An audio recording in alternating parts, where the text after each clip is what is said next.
পরিস্থিতি নিয়ে বর্ধমান জেলায় আমার সাথে চিফ সেক্রেটারি এবং অন্যান্য important department related to flood affected area সবাই ছিলেন। ডিএমএসপি থেকে শুরু করে এই জেলা এবং পশ্চিম বর্ধমান জেলার আমার সাথে অরূপ বিশ্বাস, স্বপন দেবনাথ, রবি চ্যাটার্জি, সিদ্দিকুল্লাহ, আমার সাথে প্রদীপ দা, সিএস চিফ সেক্রেটারি, আমার সাথে ডিএম রাধিকা, আমনদীপ আমাদের এসপি সহ আরো সব অফিসারদের নিয়ে এবং সমস্ত ভার্চুয়ালে বিডিওরা ছিলেন, লাইন ডিপার্টমেন্টের হেডরা ছিলেন এবং প্রায় 13-14 জন প্রিন্সিপাল সেক্রেটারি ছিলেন। অল এমএলএ প্রেজেন্ট ছিলেন, জেলা পরিষদ ছিলেন, পঞ্চায়েত সমিতি ছিল, মিউনিসিপ্যালিটির চেয়ারম্যানরা ছিলেন, এমপিরা ছিলেন কীর্তি আজাদ এবং শর্মিলা। আমি আপনাদের যেটা বলবো, আমরা ডিটেলস আলোচনা করেছি। বন্যা কবলিত পরিস্থিতিতে আরো প্রোঅ্যাক্টিভ হয়ে অফিসারদের কাজ করার জন্য এবং আমাদের যারা আছেন সকলকেই নিচু স্তরে কাজ করার জন্য বলা হয়েছে। আবার বর্ষা আসছে, এই 2-3 দিন বঙ্গোপসাগরে 2 ঘূর্ণিবর্ত তৈরি হয়েছে, ফলে প্রচন্ড বৃষ্টি হচ্ছে এবং কিছু জেলায় বৃষ্টি হবে। যাদের জায়গাগুলো ইতিমধ্যেই জলে ঢেকে আছে, নতুন করে যদি বর্ষা হয় আর সেই বর্ষার জল যদি আবার আসে এবং ডিভিসি যদি আবার জল ছাড়ে, তাহলে কিন্তু জলের ওপর জল প্লাবিত হবে। সেক্ষেত্রে দয়া করে যারা দেখতে পাচ্ছেন জলের সম্ভাবনা আছেন, তাদের কাছে অনুরোধ করব, পেছনে যারা মোবাইলে কথা বলছেন স্টপ করুন। সাইডে কথা না বললেও চলবে। এখন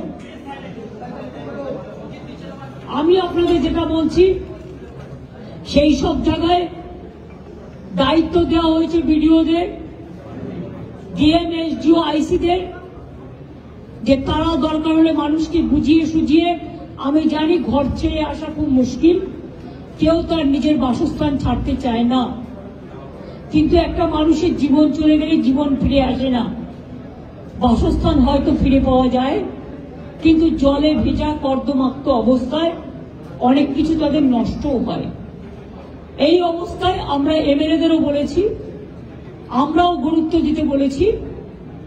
বন্যার জল চলে গেলে প্রথম কাজ হচ্ছে বর্ধমান, বাঁকুড়া, বীরভূম, হুগলি, হাওড়া, নদিয়া থেকে শুরু করে বাঁকুড়া, যতগুলো জায়গা আছে, উত্তর 24 পরগনা, দক্ষিণ 24 পরগনা, যে জেলাগুলো শস্য ভান্ডার, যাদের শস্য নষ্ট হয়েছে, যাদের জলে ধানের জমি প্লাবিত হয়েছে, তাদের জমিগুলোকে মেপে তারা যাতে শস্য বীমার টাকা পায়, চাষি ভাইদের, বোনেদের আমি চিন্তা করতে বারণ করব। কারণ আমরা বিনা পয়সায় শস্য বীমার টাকা প্রতি বছরই চাষিদের দিয়ে থাকি। বাংলার দুর্ভাগ্য, বাংলায় যতটা বন্যা হয় এবং আসামে, অন্য কোথাও সেটা হয় না। কারণ বাংলা হচ্ছে নদী মাতৃকার দেশ, নদী, পুকুর, সমুদ্রে ঘেরা। ফলে আমাদের বাংলার অবস্থানটা ঠিক নৌকার মতো, প্রচন্ড জল জমে যায় একটুতেই। আর ঝাড়খণ্ডে বৃষ্টি হলেই আমাদের চিন্তা হয়, জলটা ছেড়ে দেয় নিজেদের বাঁচাতে টোটাল বাংলার ওপরে। ফরাক্কায় যখন জল প্লাবিত হয় দীর্ঘদিন ড্রেজিং না করার ফলে, জলটা ছেড়ে দেয় গঙ্গার ইরোশনের ফলেও। মালদা, মুর্শিদাবাদ যখন প্লাবিত হয়, বিহারেরও কিছুটা অংশ প্লাবিত হয়, কিন্তু বিহার তখন বাঁধ কেটে দিয়ে জলটা বাংলায় ঢুকিয়ে দেয়।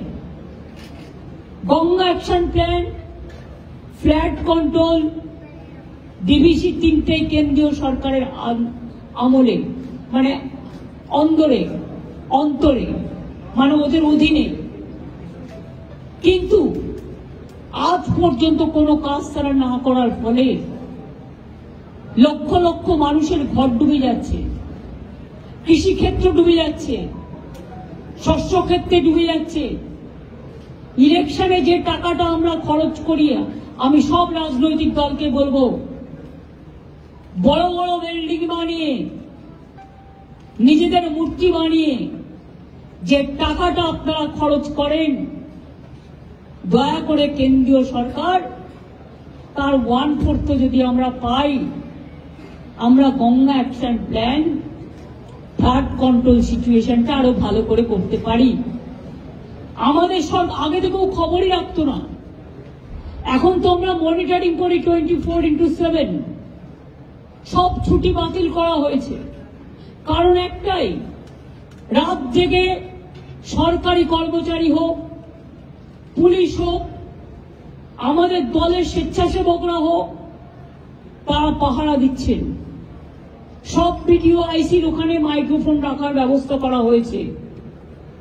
সমস্ত রিলিফ ক্যাম্প বিভিন্ন জায়গায়, আশেপাশে যদি জল জমে সেখানে তুলে আনার জন্য বলা হয়েছে রিলিফ শেল্টার। আমরা ফ্লাড শেল্টার অনেকগুলো তৈরি করেছি, কিন্তু তাতেও বাঁধ মানছে না, বাঁধ ভাঙছে জলের পর জলের প্লাবনে। দরকার হলে পুজোর ছুটি আসছে, স্কুলগুলো ছুটি হয়ে যাবে, এবং এই সব জায়গাগুলোতে যাতে আমরা কাজে লাগাতে পারি, মানুষকে আগে প্রাণ দিয়ে সেটা আমাদের দেখতে হবে। জলের যাতে খামতি না হয়, মানে খাবার জলে, পিএইচইকে বলে দেওয়া হয়েছে, পিডব্লিউডিকে বলা হয়েছে যে রাস্তাগুলো ভেঙেছে টোটাল সার্ভে করতে। পঞ্চায়েত ডিপার্টমেন্টকে বলা হয়েছে ডিসেম্বর মাসে যে 11 লক্ষ মাটির বাড়ির টাকা রাজ্য সরকার ছাড়বে পাকা বাড়ি করবার জন্য, অর্ধেক টাকা প্রথম কিস্তিতে আর অর্ধেক টাকা দ্বিতীয় কিস্তিতে দেওয়া হয়। অর্ধেক কিস্তির টাকা আমরা ডিসেম্বরে ছাড়ব। জল কমে গেলেই পঞ্চায়েত ডিপার্টমেন্ট সার্ভে করে নেবে এই 11 লক্ষ মানুষের বাড়ি। তাছাড়াও মাইনরিটি ডিপার্টমেন্ট থেকে 65,000 বাড়ি তৈরি করে দেওয়া হচ্ছে ডেস্টিটিউটদের জন্য।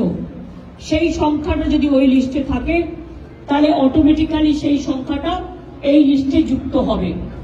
অর্থাৎ যাদের বাড়ি, মাটির বাড়ি ভেঙে গেছে, ধসে গেছে, অথচ লিস্টে নেই, তাদেরও আমার মনে হয় যে বাড়িগুলো আছে সার্ভে করে দেখুক, কারণ তাদের আমাদের প্রায়োরিটি দিতে হবে। আমরা 50 লক্ষ বাড়ি বাংলায় পাকা বাড়ি তৈরি করে দিয়েছি এই 13 বছরে, কিন্তু এখনো মাটির বাড়ি গ্রাম অঞ্চল, আমাদের তো গ্রাম অধ্যুষিত বাংলা, এখনো 50 লক্ষর মতো বাকি আছে। সেক্ষেত্রে যে বাড়িগুলো একেবারে ধ্বংস হয়ে গেছে এবং অর্ধেক ধ্বংস হয়ে গেছে, সেই বাড়িগুলোর একটা লিস্ট করতে বলা হয়েছে। ইতিমধ্যে অনেক বাড়ি হয়তো 11 লক্ষ লিস্টে আছে, যেটা নেই সেটা আমরা চেষ্টা করব আরো কিছু বাড়িয়ে তাদের লিস্টে যতটা সম্ভব, যাদের একমাত্র ভরসা তাদের মাটির বাড়ি, তাদেরটা দেখে দেওয়ার যতটা পারবো, টাকা যতটা পারমিট করবে। যতক্ষণ না হচ্ছে ততক্ষণ এক একটা বাড়িকে 3টে করে তিরপল দিতে বলা হয়েছে, যাদের বাড়ি ভেঙে গেছে। খাওয়া দাওয়া, রিলিফ, এবং আপনারা এই প্রথম দেখেছেন, আগেও করেছি আমরা, সরকার থেকে যেমন রিলিফ দেওয়া হচ্ছে, জিআর চলবে যতক্ষণ মানে স্বাভাবিক পরিস্থিতি না হচ্ছে। পুলিশও নিজের পক্ষ থেকে অনেক জায়গায় কমিউনিটি কিচেন করে করে তারা খাবার পৌঁছচ্ছে। আমিও আমাদের পক্ষ থেকে, আমার দলের পক্ষ থেকে 10 গাড়ি খাবার আর পুলিশকে 10 ট্রাক দিয়েছি, আমাকে সহকর্মীরা দিয়েছিলেন। এছাড়াও সব জেলায় যেখানে যেখানে বন্যা হয়েছে আমরা সাধ্যমতো ড্রাই প্যাকেট করে দিচ্ছি। এক একটা জেলায় হয়তো সাবজেক্ট একটা দুটো চেঞ্জ হতে পারে, কাউকে 5 কেজি চাল, কাউকে 5 কেজি মুড়ি, ডাল, আলু, হাফ কেজি করে সর্ষের তেল, কোথাও সোয়াবিন, কোথাও বিস্কুট, কোথাও চা, এই দুধ বাচ্চাদের, এছাড়াও ডাল বলুন, যা প্রয়োজন মানে মানুষের ইমিডিয়েট সেই ড্রাই প্যাকেটও আমরা দিচ্ছি এবং পরিবার অনুযায়ী এটা অলরেডি আমরা দিয়েছি বন্যা এফেক্টেড এলাকাগুলোতে। আবার যদি অন্যান্য জায়গায় বন্যা হয় কন্টিনিউ করে তখন আবার দেয়া হবে। মানুষ যেন এটা না ভাবে যে আমরা বিপদে পড়ে আছি, বিপদে তো তারা নিশ্চয়ই পড়ে আছে। তাদের দুর্যোগ কেটে যাক, তাদের দুর্ভোগ কেটে যাক, মায়ের কাছে আমরা এটাই প্রার্থনা করি। সব মানুষ, আমি সব ধর্ম বর্ণ সম্প্রদায় সবাইকে বলবো, নিজে একখানা রুটি খেলে আধখানা ভাগ করে দিন, কেউ যেন বঞ্চিত না হয়, এদিকে আমাদের নজরটা রাখতে হবে। আমি এমএলএ-দেরও বলেছি, এমএলএ যে কোটার টাকা আছে তাই দিয়ে তারা রাস্তাগুলো গ্রামীণ যতটা পারবেন করুন। আমি এমপিদের কাছেও রিকোয়েস্ট করবো, আমাদের এমপি যারা, তাদের টাকা দিয়েও তারা রাস্তাগুলো করুন, বিশেষ করে গ্রামীণ রাস্তাগুলো করুন। বাড়ির ব্যাপারটা একই লিস্টে যদি দুটো নাম থাকে, একজন পায় আর একজন না পায়, প্রবলেম হয়ে যায়। সেই জন্য ওটা আমরা একসাথে ডিসেম্বর মাসে করব, কারণ সার্ভে করতে আমাদের 1 মাস টাইম লাগবে। তার মধ্যে পুজো এবং ভোটার লিস্টের কাজ শুরু হয়ে গেছে, সেই জন্য সবটাই করতে হবে। আর আপনাদের প্রেসকে আমি বলবো অনেক ধন্যবাদ সহযোগিতা করবার জন্য। আপনাদেরও দায়বদ্ধতা আছে, দায়িত্ব আছে। এখন কেউ যাতে কোনো চক্রান্ত আর কুৎসা রটাতে না পারে লক্ষ্য রাখবেন। 5টা কাজ করতে গেলে একটা কাজে ভুল ভ্রান্তি কারো হতে পারে, সেটা নিয়ে ন্যারেটিভ না বানিয়ে আসুন আমরা বন্যার ক্লিষ্ট, বন্যার সংশ্লিষ্ট মানুষের পাশে দাঁড়াই। শুধু কুৎসা রটালে টিআরপি বাড়ে না, মানুষের পাশে থাকলে টিআরপি বাড়ে। টিআরপির দিকে তাকিয়ে বলতে নেই। আর যদি আপনার বাড়িতে কেউ অসুস্থ হয়, আপনার প্রথম কাজ কি? টাকা সঞ্চয় করা না টাকাটা দিয়ে তার ট্রিটমেন্টটা করা? আমাদের স্বাস্থ্যসাথী কার্ড আছে, আমি হাসপাতালগুলোতে সাপে কাটার ওষুধ বেশি করে রাখতে বলেছি, এমনকি সুস্বাস্থ্য কেন্দ্রগুলোতে ইমিডিয়েট পাঠাতে বলেছি, ওটা হাতের সামনে পায়। 2 হচ্ছে ভাইরালের মেডিসিন, হেলসেমেডি ছিল। 3 হচ্ছে সর্দি কাশির মেডিসিন। 4 হচ্ছে ফ্লাড হলে পরে ডায়রিয়া হয়, এই ওষুধগুলো রেডি রাখতে বলেছি। ধান কেনাকাটা যেটা হচ্ছে, কোন রকম যেন গাফিলতি না হয়। যেখানে ধান এখনো পড়ে আছে, ধান কল মালিকদের সাথে কথা বলে দরকার হলে সেই ধানগুলো চাষির থেকে কিনে নেওয়া হোক। আর যে ধানগুলো নষ্ট হয়েছে, যে শস্যগুলো নষ্ট হয়েছে, আমরা তাকে অন্যভাবে কাজে লাগাবো। আপনারা জানেন আগে প্রতিবার সুন্দরবনে যে জল আসতো, লবণাক্ত জল, এবং দীঘায়, তাতে সব ধান নষ্ট হয়ে যেত। আমরা একটা স্বর্ণ ধান, প্রদীপটা তাই তো, আমরা একটা স্বর্ণ ধান টাইপের একটা তৈরি করেছি। ওই ধানগুলো নিয়ে আমরা কিন্তু নতুন ধান তৈরি করেছি রিসার্চ করে। কাজেই মনে রাখবেন, একটার বিকল্প একটা নষ্ট হয়ে গেলেও সেটাকে বিভিন্ন কাজে আমরা ব্যবহার করতে পারি, আমরা সারের কাজে ব্যবহার করতে পারি। আগে আপনারা দেখবেন বাংলায় পেঁয়াজ উৎপাদন হতো না, এখন বাঁকুড়া, মুর্শিদাবাদ, বীরভূম বিভিন্ন জেলায় হয়, কারণ এটা আমি আসার পরে তৈরি করেছি, আরো জেলায় হবে।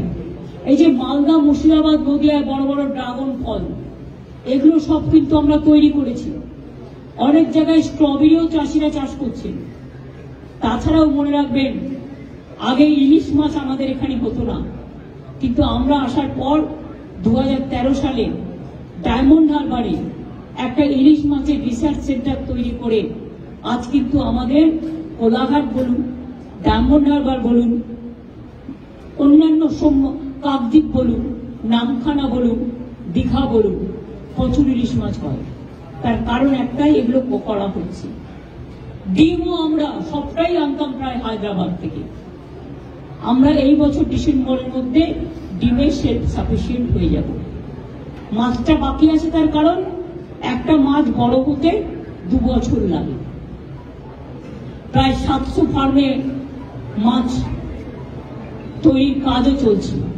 জল ধরো পুকুর কাটি, মনে রাখবেন অনেকটা জল কিন্তু 5 লক্ষের ওপর পুকুর কেটেছি আমরা, তাতে অনেকটা জল কিন্তু ভরেছে। তা নাহলে আরো বন্যা হতো, আরো আসতো। তারপরে আমরা একটা লোয়ার দামোদর বেসিন প্রকল্প আমরা একটা করছি, তাতে অনেক জায়গা বেঁচে গেছে। এখনো যেটুকু কাজ বাকি আছে করে ফেলতে হবে, 3 বছর হয়ে গেছে। আমরা ঘাটাল মাস্টার প্ল্যানের কাজ 400 কোটি টাকা অলরেডি দেওয়া হয়েছে বিভিন্ন কাজে, এবং ডিপিআর তৈরি করা হচ্ছে। 3 বছর টাইম লাগবে টোটাল কাজটা করতে, কারণ এগুলো খুব সিরিয়াস কাজ। তার মধ্যে 6 মাস চলে যায় বর্ষায়। বর্ষাকালে কিছু করলে কনস্ট্রাকশনের কাজ, জলের টাকাটা চলে যায়। এটা দীর্ঘদিন সেন্ট্রাল গভর্নমেন্টের কাছে পড়ে আছে, আজ পর্যন্ত ওরা করেনি। এটা আমরা করব। তাছাড়াও অনেক জায়গায় বাঁধ ভেঙেছে। মালদার ভুতনি চকে অলরেডি ব্রিজের ডিপিআর তৈরি হয়ে গেছে, কাজ চলছিল। এই বৃষ্টিতে হয়তো একটু ধাক্কা খাবে। পাওয়ার ডিপার্টমেন্টকেও বলা হয়েছে, আপনাদেরও বলছি, যেখানে বন্যা বা জল জমবে দয়া করে এসি মেশিনটা, অবশ্য কম লোকেরই আছে জেলায়, এবং টিভিটা কিছুক্ষণের জন্য বন্ধ রাখবেন, যাতে কোনো ইলেকট্রিফিকেশন না হতে পারে, ইলেকট্রিকিউট হয়ে কোনো দুর্ঘটনা না ঘটতে পারে। আর ফোনের নেটটাও কোথাও কোথাও স্লো হয়ে যায় বিকজ অফ দিস। এটা নিয়ে চিন্তা করবেন না। জলে যদি কাজ করতে যায় বিদ্যুতের, সে মারা যেতে পারে। যে বিদ্যুতের কর্মীটা কাজ করছে সেও তো আমাদের একজন কর্মী। তাই জলে জীবন বাঁচিয়ে তারপরে বিদ্যুতের কাজগুলো রেস্টোর করার কথা বলা হয়েছে। অনেক জায়গায় হয়েছে, 100% হয়েও যাবে, কিন্তু আবার হয়ে গেছে অলরেডি বর্তমানে। কিন্তু এখনো যেহেতু আবার বৃষ্টি আসছে, কাজে আবার হতে পারে, এগুলো দেখে রাখতে হবে। এছাড়াও ডিবিসি নিয়ে আমরা বলেছিলাম আমরা আমাদের শেয়ার উইথড্র করছি। আমি প্রধানমন্ত্রীকে চিঠি লিখেছি। 2 হচ্ছে আমাদের 2 জন মেম্বার ছিল, কিন্তু তাদের কোনো কিছু জানানো হতো না। পাওয়ার ডিপার্টমেন্টের সেক্রেটারি শান্তনু বোস ছিলেন, তিনি রিজাইন করে দিয়েছেন as a director from DBC. আর 2 হচ্ছে একজন ইঞ্জিনিয়ার ছিলেন আমাদের ইরিগেশন ডিপার্টমেন্ট থেকে, তিনিও রিজাইন করে দিয়েছেন। কারণ এটা বারবার বলে যখন কাজ হয় না, তখন কাজের মধ্যে দিয়ে কাজ খুঁজে বাংলাকে বাঁচাতে হয়। বাংলার এই বঞ্চনা আমরা মানব না, আমরা মানব না, এর মানব না, এর উত্তর মানুষ দেবে। আমি এটুকু বলি, আপনাদের সকলকে অনেক ধন্যবাদ জানিয়ে, আমি যেহেতু বাঁকুড়ায় ইন্দা সন্ধ্যা বিভিন্ন জায়গায় জল উঠেছিল, অনেকটা নামতেও শুরু করে দিয়েছে, কিন্তু বটজোড়ায় একটা দ্বীপের মতো আছে যেখানে অনেকটা জল উঠেছিল, অনেক মানুষ আশ্রয় নিয়েছিলেন। আমি সেখানে যাব। তারপরে রাতে আমি দুর্গাপুরে আজকে থাকবো, প্রোগ্রাম নেই, ফিরে আস্তে আস্তেই রাত হয়ে যাবে। আমি কালকে বীরভূমে অ্যাডমিনিস্ট্রেটিভ রিভিউ মিটিং করব, তাহলে আমার বন্যাক্লিষ্ট সবগুলো জেলা কমপ্লিট হয়ে যাবে ভিজিট করা। আপনাদের অনেক ধন্যবাদ, অনেক নমস্কার। আগাম পুজোর সকলকে শুভেচ্ছা। মা সকলকে শান্তি দিক, স্বস্তি দিক, শক্তি দিক, ভক্তি দিক। সবাইকে মা ভালো রাখুক, দুর্যোগ কেটে যাক, দুর্ভোগ কেটে যাক, আসুক আশারাম। এসব নিয়ে আমি কোশ্চেন করবো না। This is only